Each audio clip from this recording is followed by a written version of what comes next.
All right, so welcome to another deep dive, and today we're going to be looking at A Court of Thorns and Roses by SarahJMaas. Yeah. It's well, it feels like this one has been on like everyone's to-read list forever. So for sure. I think it'll be really fun to kind of dig into it and see if it lives up to the hype. I think you'll be pleasantly surprised. Oh, okay, good. Yeah, it's got a lot more going on than just like a fairy tale romance. Okay. There's some really intricate world building and, Cool. the characters will make you kind of question what you thought you knew about good and evil. All right, I'm intrigued. So let's start with Feyre, Yeah. our main character, our heroine. Yeah. She's not your typical damsel in distress.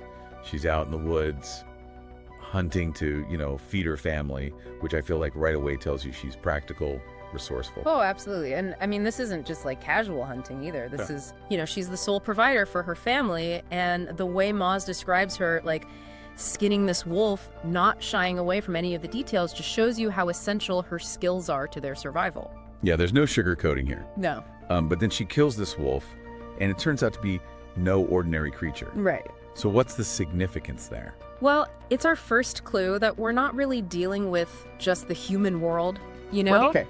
This wolf is described as being unnaturally large, almost monstrous. Okay. And it kind of foreshadows the existence of the Fae, which are these powerful immortal beings that exist alongside humans but are largely hidden.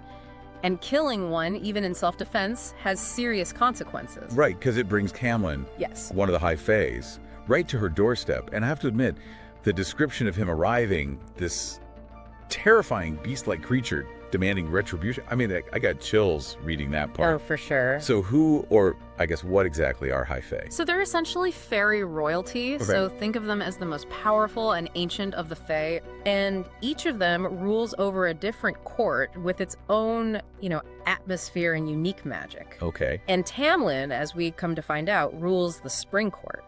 Gotcha. So instead of just straight up punishment, Right. he takes Feyre back to this magical land, Prythian. Yeah. Talk about a culture shock. Huge culture shock. Prythian is really fascinating. So it's divided into 7 courts, Okay. and each of them is ruled by a High Lord. Okay. And it has this long and complicated history with the human world. Oh, interesting. Yeah, so the High Fae were once overlords of humans. Wow. And there's this treaty now, but there's still a lot of fear and resentment, I think, on both sides. That makes sense. Yeah, Not exactly a vacation spot for Feyre. right, exactly. What's her first impression of Tamlin and this whole Spring Court? I mean, she's understandably wary. Oh, yeah. He's this powerful, enigmatic figure, Yeah. and his estate is described as, lavish and beautiful. Uh-huh. But she's essentially a prisoner there. So there's this constant tension between the luxury she's afforded Yeah. and her total lack of freedom. She doesn't just like sit around and wait to be rescued, does she? No, not at all. She starts asking questions. Yeah, Trying to figure out what's going on. exactly. And that's how she meets Lucien, Okay. who is Tamlin's emissary. Right. I love Lucien. He's witty, he's sarcastic. Yeah. And it's clear that he's hiding a lot of pain. He's kind of like a walking puzzle, Interesting. dropping these little hints about the dangers of Prythian and the power struggles between all the courts. And he mentions this creature called the Surreal, Oh yeah, the Surah. which can answer any question, but at a terrible cost. Right. That definitely made me curious. Did you find that detail intriguing? Oh, totally. I mean, it kind of speaks to the idea that knowledge in this world Right. comes at a price. And, it makes you wonder, how far would you go to get the answers you're looking for? Ooh, good question. But before Feyre can really think about that too much, she has a run-in with some pretty terrifying creatures, the Naga, The Naga, yeah. which are described as these monstrous serpent-like things. Yes. And they attack her while she's out exploring the woods. Yeah, this is where we really see Tamlin's power on full display. Okay. He just appears out of nowhere and completely decimates these creatures. Right. It shows you just how formidable the High Fae can be. Yeah, it's a pretty impressive display. Yeah. But I couldn't help but think, if he's so powerful, why didn't he stop the attack from happening in the first place? That's a great question. Yeah. I mean, it suggests that there are limits to his power. Okay. Or maybe he deliberately allowed the attack to happen for some reason. Interesting. Okay, so we also start hearing about this blight Right. that's affecting Prythian. Yeah. And this really ominous figure, Amarantha, Amarantha. Yeah. who everyone seems terrified of. Oh, yeah. So it feels like there's something much bigger going on. Right. but shrouded in secrecy. Right. It creates this real sense of foreboding, like, we know something bad is coming. Right. But we don't know the full extent of it yet. Yeah, and then comes Calanmai, Yeah. this fairy celebration with some, pretty intense rituals. Right. One in particular, the rite where females are chosen for. Oh, yeah. Let's just say mating. Right. Really stood out to me. Yeah, it's definitely a disturbing element of fairy culture. Yeah. And it really highlights Feyre's vulnerability as a human woman in this world. Yeah, especially since she catches the attention of another High Lord, Ryzan, Right. from the Night Court. Yes. He's described as, incredibly handsome, Yeah. but also cruel and dangerous. Right. And he gives Feyre this very cryptic warning about Tamlin. Right. What's his deal? Ryzan he's one of the most fascinating characters in the series. Okay. He's very shrouded in mystery, and his motivations are often unclear. Right. Is he trying to help Feyre? Is he trying to manipulate her? Or is there something else going on entirely? It's hard to tell, Yeah. but his appearance definitely adds another layer of complexity Oh, for sure. to Feyre and Tamlin's relationship, which is already pretty complicated. I mean, Yeah. there's this undeniable attraction between them, Uh-huh. but also a lot of distrust and uncertainty. Especially on Feyre's part, I think. Yeah. She's still essentially a prisoner, Right. and she's seen these glimpses of Tamlin's darker side. Right. But then in a moment of vulnerability, Yeah. Tamlin confesses his love for Feyre. He does. And just when you think things are about to take this romantic turn, You're right. he sends her back to the human world. Yes. Heartbreaking. It is heartbreaking, but it also makes you wonder about Tamlin's true intentions, Right. Is he trying to protect her? Yeah. Or is there something else at play here? Right. And what about Feyre? Yeah. I mean, she goes back to her family, Right. but everything's different. Yeah. Her family is suddenly wealthy. Their memories of her time in Prythian are altered. It's so bittersweet. It is. It kind of speaks to the idea that the Fey world can't be easily left behind. Uh-huh. Its influence lingers, even when you're back in the human realm. And that's not all, is it? Unfortunately not, no. There's a pretty devastating twist There is. waiting for her when she gets back. Right. Feyre discovers that the Spring Court has been destroyed, Oh, no. and she learns the horrifying truth about Amarantha from Alice, a servant who stayed behind. So this feels like a major turning point in the story.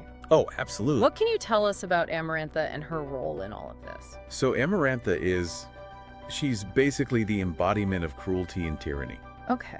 She's taken over Prythian, she's imprisoned Tamlin and his entire court, Oh, wow. and she has her sights set on conquering the human world next. Okay, so the stakes are pretty high. Yeah. And Feyre, being Feyre, decides to go back to Prythian Yes. to rescue Tamlin Yep. and face Amarantha head on. It's risky, So risky. but it shows how much Feyre has grown since we first met her. Yeah. She's not just this huntress trying to survive. Yeah. She's becoming a true heroine. I can't wait to see what happens next, so stay tuned, because in the next part of our deep dive, we'll be exploring Feyre's journey through Amarantha's court, and the challenges she faces. It's a wild ride. Oh, yeah. So we left off with Feyre making this really brave decision to go back to Prythian. Right. And it's like a totally different world now under Amarantha's rule. And she's not just walking into a lion's den, it's more like a dragon's lair, right? Right. What are some of the challenges that she faces in Amarantha's court? Well, it's almost like a twisted game. Okay. Where every step is a test of her strength, her cunning, her will. Wow. There's one really chilling scene where Feyre has to navigate a chamber filled with mirrors. Uh-huh. And each one is reflecting back like a distorted version of herself, her fears, her insecurities, all her deepest traumas. Oh, that's brutal. Yeah, psychologically, it's really intense. Yeah, it makes you wonder what Amarantha's endgame is here. Is it just about breaking Feyre, or is there something more? I think Amarantha wants to completely crush Feyre's spirit. Oh. To make her an example to anyone else who might try to defy her. Right. But remember, Amarantha feeds on despair, on the suffering of others. Oh, right. So it's almost like Feyre's torment is also bolstering Amarantha's power. It's giving me serious evil queen vibes. Yeah. And during all of this, where's Tamlin? Right. How is he coping with being Amarantha's prisoner? So we see glimpses of him. Okay. Mostly through Feyre's eyes. Okay. And he's trapped in his beast form. Right. He can't access his full power because of a curse that Amarantha's put on him. Oh, wow. It's really heartbreaking to see him like this, reduced to just this primal rage and helplessness. It really makes you realize how much he sacrificed. Yeah. sending Feyre back to the human world. For sure. But now she's back in this twisted world, facing these impossible trials. How did she manage to keep going? It's interesting because while Feyre is clearly terrified, Yeah. she also shows this incredible resilience. Right. There's one scene where she's forced to fight for her life in a pit filled with these monstrous creatures. Oh, yeah. And she just doesn't give up. Wow. She uses her wit, her agility, even her fear to her advantage. That scene with the monstrous worm, right? Yes. Oh, the imagery there is so vivid. It's disturbing. And disturbing. It's definitely one of the most memorable, unsettling scenes in the book, and I think it really speaks to this idea of consumption. Okay. You know, the worm just devours everything in its path. Right. Just like Amarantha consumes the hope and the life force of everyone around her. That's a good point. And the bones, I think they represent all the countless victims that she's claimed. Right. You know, a testament to her cruelty Yeah. and her insatiable hunger for power. That's so symbolic. And then in this darkest moment, Rysand reappears. Rysand. His character is so interesting. He is. I mean, one minute he seems like a villain, the next he's offering Feyre help. Right. What are we supposed to make of him? He's definitely complex, one of those morally gray figures that makes you question everything you thought you knew about good and evil. Right. In this scene, he offers Feyre a way out of this pit, Okay. but at a steep price. Ooh, what's the price? She has to agree to spend 1 week every month in his the night court Okay. for the rest of her life. Oh, wow. That's a big decision. Huge decision. Yeah. So what makes her agree to that? I think it's more than just desperation. Okay. You know, Rysand, even though he's got this intimidating presence, Yeah. he really shows a surprising understanding of Feyre's pain Yeah. and her determination. He Right. recognizes her strength, and in a way, I think he empowers her Okay. by giving her this choice. Right. It's manipulative, for sure, Yeah. but it also plants a seed of doubt about Tamlin. Oh, interesting. You're right. It makes you wonder if Tamlin really is the hero of this story. Right. Especially because Rysand heals her injuries. Yeah. But he leaves a mark, a tattoo that covers her whole left arm. Yeah, it's a reminder of their bargain, but it also feels like it's symbolic. Needs something deeper, right? Right. Yeah. What do you think it symbolizes? I think it represents this shift in power, this new connection that binds Feyre to Rysand and the Night Court. Okay. You know, it's a visual representation of the choices she's made Right. and the consequences that will inevitably follow. And she continues to face these trials. Yeah. Enduring torture and pushing herself to the absolute limit. Yeah, it's like watching someone being systematically broken down. Yeah. But even in her darkest moments, Feyre never completely loses hope. Okay. She clings to the memory of Tamlin, her love for him fueling her will to survive.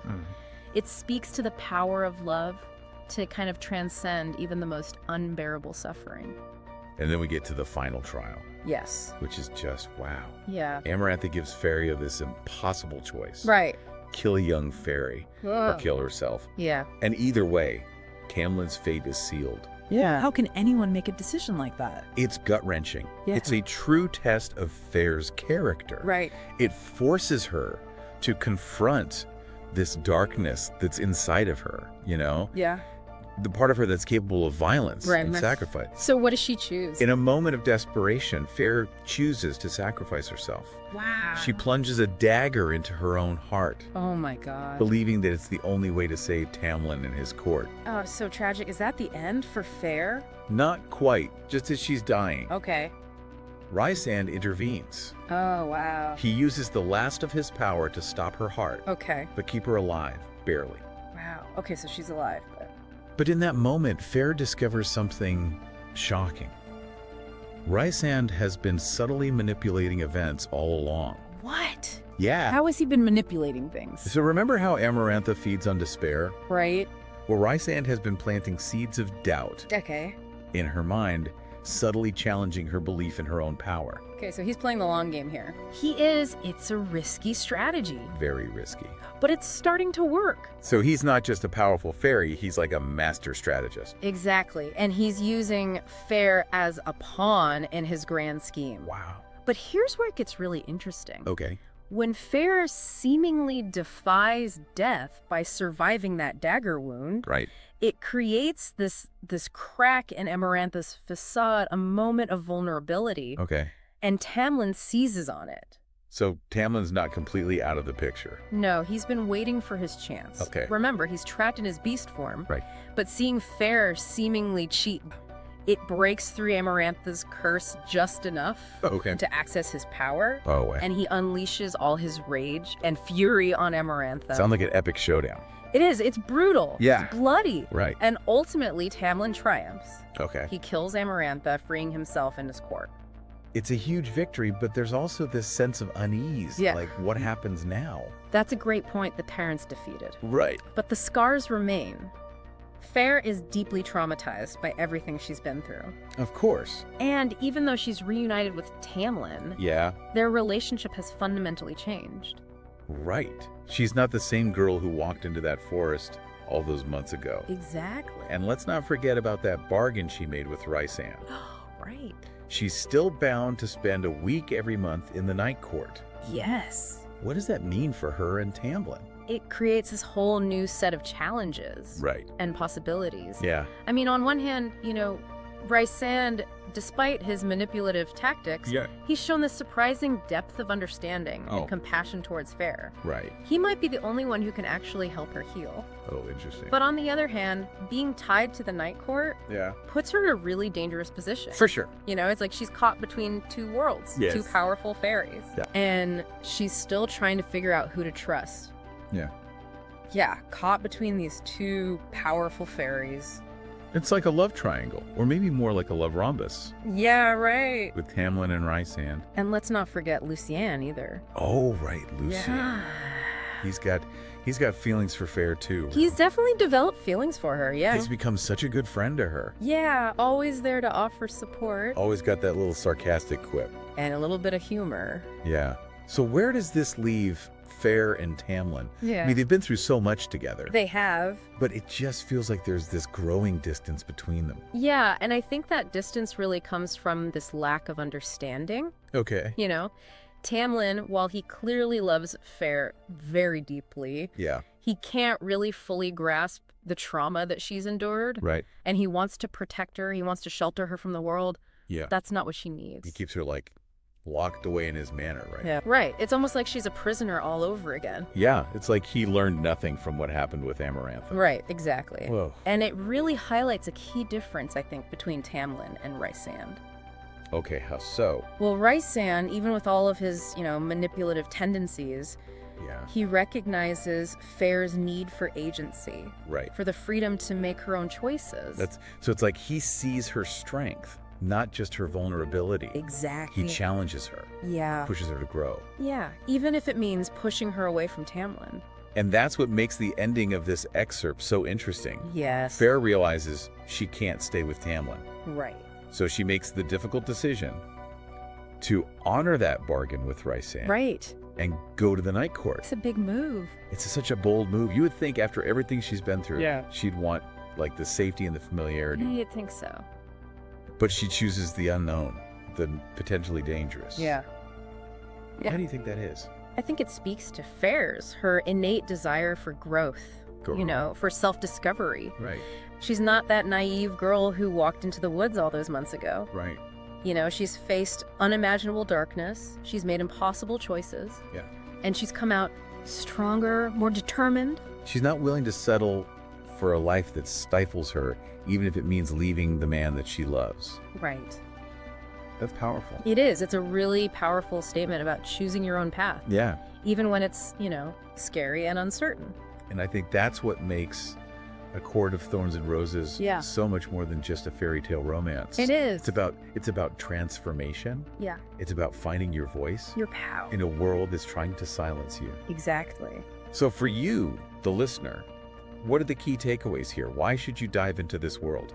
Well, I mean, first and foremost, it's brilliantly written. Yeah. It's got captivating characters. The world is so interesting. Yeah, the world building is amazing. And the plot keeps you guessing until the very end. Yeah. But I think beyond the entertainment value, Right. it offers some really insightful reflections on, Okay. love and loss and trauma Yeah.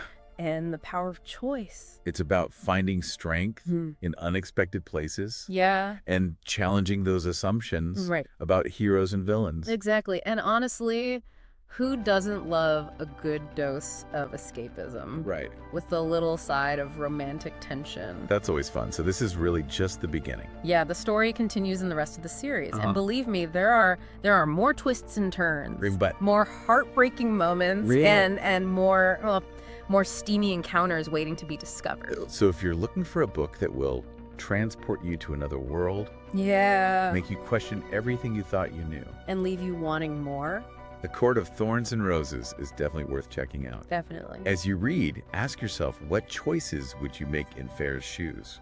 Yeah, would you play it safe or would you embrace the unknown, even if it meant risking everything? That's a great question to ponder, and we'd love to hear your thoughts. So until next time, happy reading.